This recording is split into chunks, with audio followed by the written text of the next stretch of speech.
Hey everybody, this is Chris with Overclockersclub. I've got a camera here from Annke, and this is not just any old camera. This is actually a floodlight camera. You can see the floodlight array right there. So let's get this out of the box.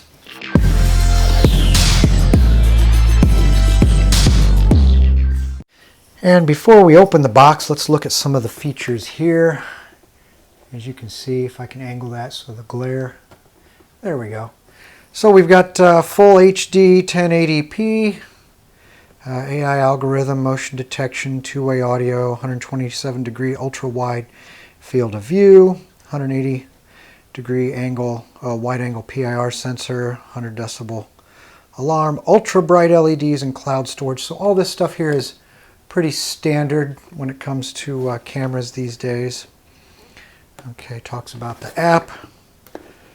All right, what do we have here? Again, get this so the glare isn't in your eyeballs. There we go. That's a little better. All right, ultra bright LED floodlights, 1080p. Okay, so this is really the same. Indicator light, Wi-Fi connected, two-way talk. Okay, so looks like there's a slot there for your SD card. My guess is that the SD card is not included, so let's just find out.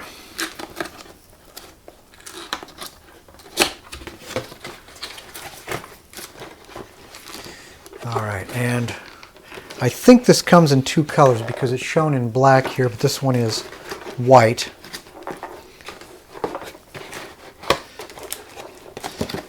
If I can get it out.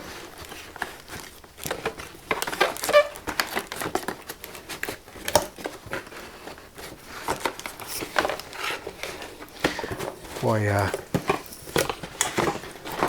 that is in there good. Oh. There we go. Just got to be smarter than the box. So this is your hardware box here, it looks like.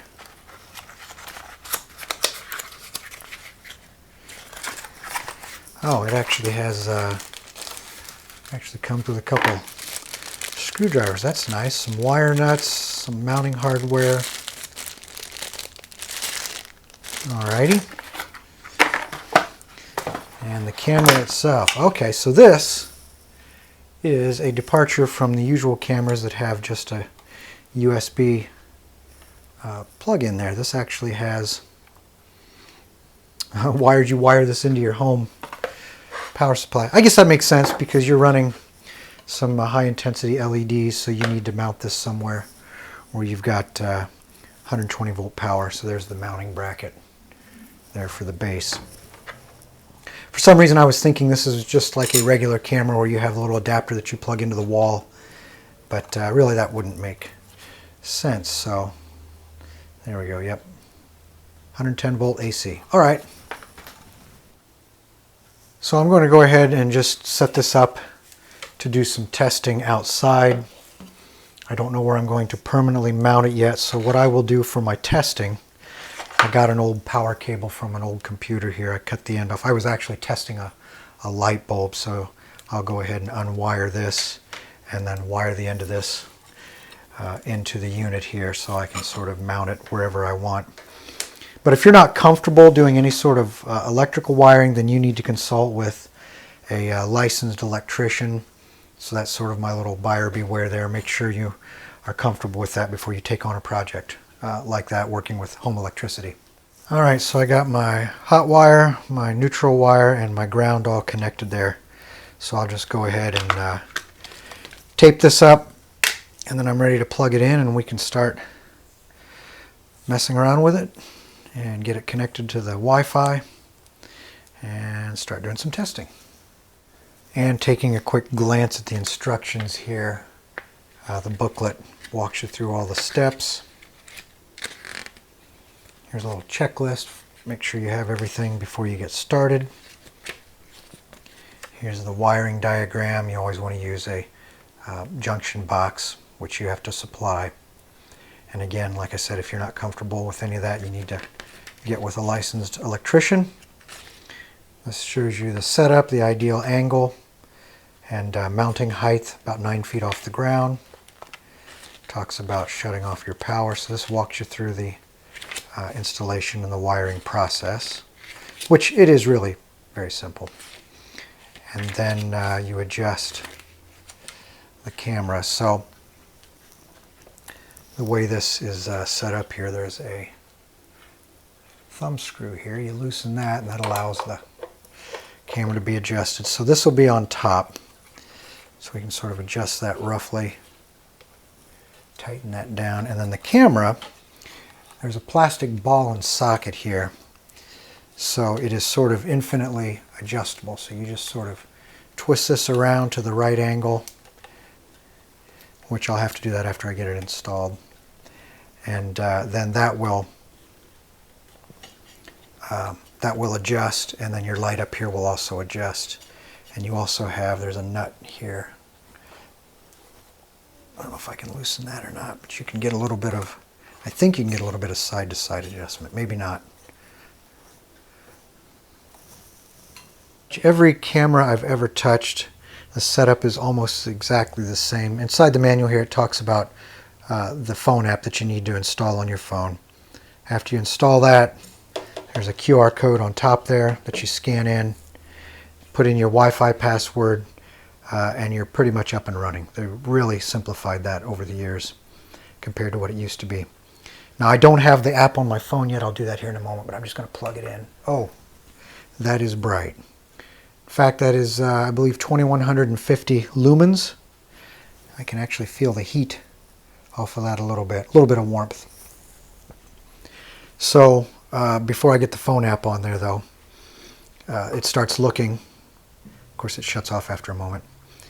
And you'll get a message here that will basically tell you, here in a moment, there's the speaker on the back there. Waiting for installation. Waiting for installation. So it's waiting. So let me get that phone app on there. So I got the phone app installed, got my Wi-Fi password in there. First you have to set up a quick account. That's easy to do. Then as soon as you power it up, this red light flashes while it's connecting. Then the blue light, actually the red light changes to the blue light that flashes when it's connecting to your Wi-Fi. And now is the time to go ahead and peel the protective plastic. Camera is now online. Okay, so there's my message that the camera is online, so I have to check that out here in a moment. Get that peeled off. And now let me check my phone app. Alright, so I am back and it did connect. The blue light is now solid. And there's actually another little protective sticker over that. Alright, so now I need to just mount it outside and start getting some images and check the sensor for sensitivity, see how well it picks up motion, all that kind of fun stuff. And a more detailed view of the hardware here. These are the little caps that you screw over the studs there. Little match the same color as the housing. But you've got your machine screws there for attaching the base here, I should say, the base plate to the junction box. And the wire nuts. And this little hook here, this is actually to sort of support the camera while you're doing the wiring, so you can hang this on something and hold the camera up. So that makes the installation a little easier. And of course we have a couple of Phillips screwdrivers there, a larger one and a smaller one. Alright, so here is where I have it installed temporarily.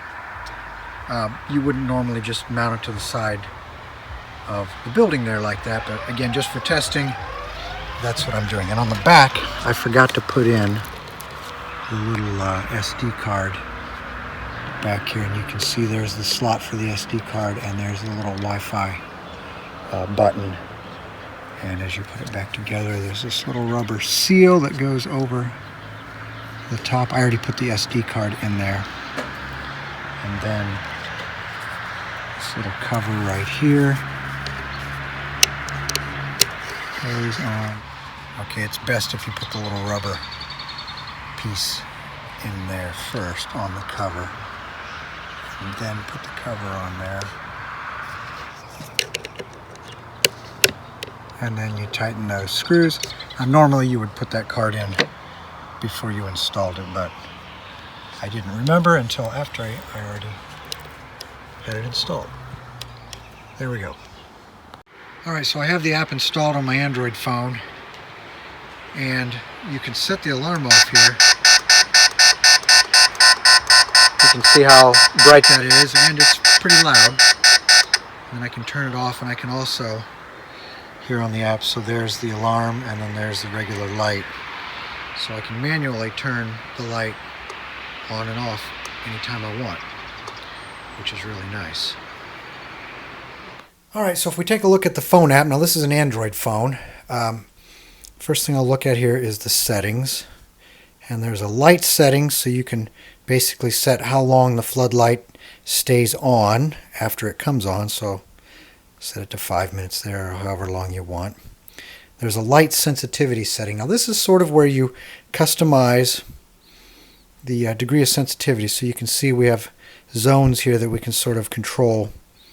So if you don't want a lot of false alarms, then you can set it to low. Medium picks up a little farther on the range, and then of course high is the farthest. And then you can even adjust the left or right area here so that you can sort of customize which side is more sensitive. And then going back, there's a security setting.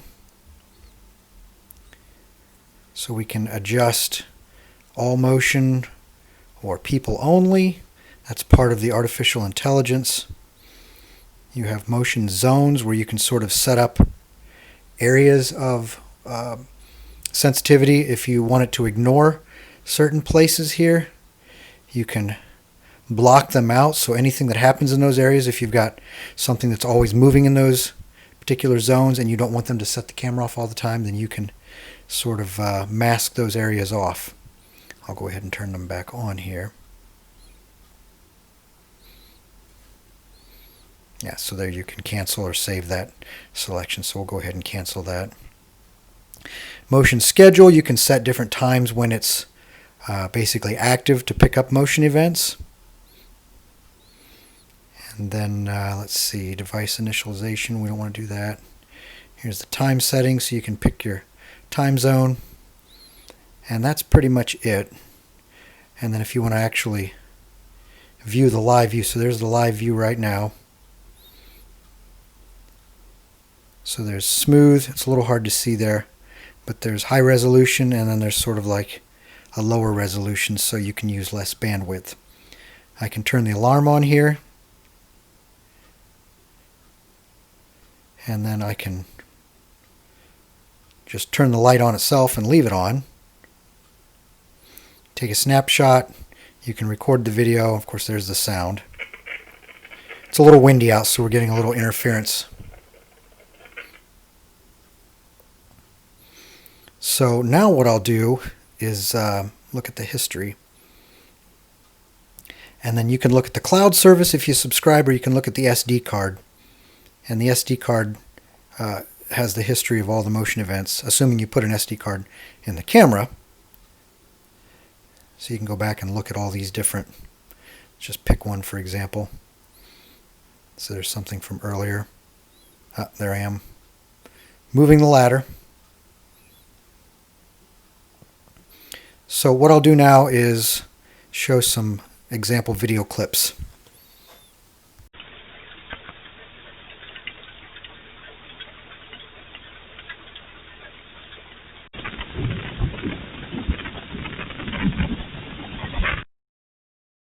Okay, this next clip here is a nighttime shot, so you can see the contrast here between that and a daytime shot. You can see a lot of leaves moving around.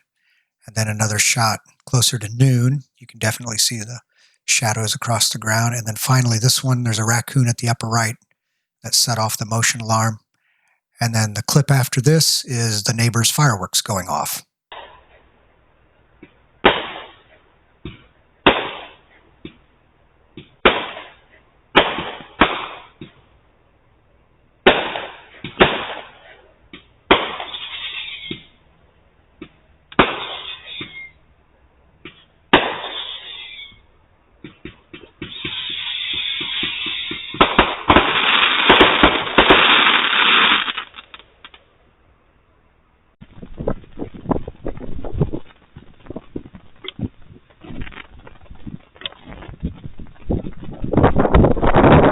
And in this last clip, I have moved the camera and the light off to the side.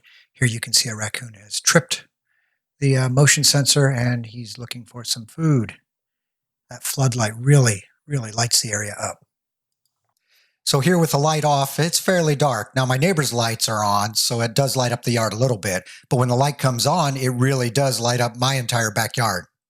Keep in mind that even though this is a wireless camera or a Wi-Fi camera, it still uses 120 volts AC power, your regular home current, to power it. So you'll need to get a qualified electrician if you're not comfortable doing that yourself. So I really like this little floodlight camera here. I played with it for a couple of months, and it really does everything it's supposed to do. And it really is a true floodlight camera. It's not just one or two little LEDs, and some cameras claim that they're floodlight or spotlight cameras. This is really a floodlight camera.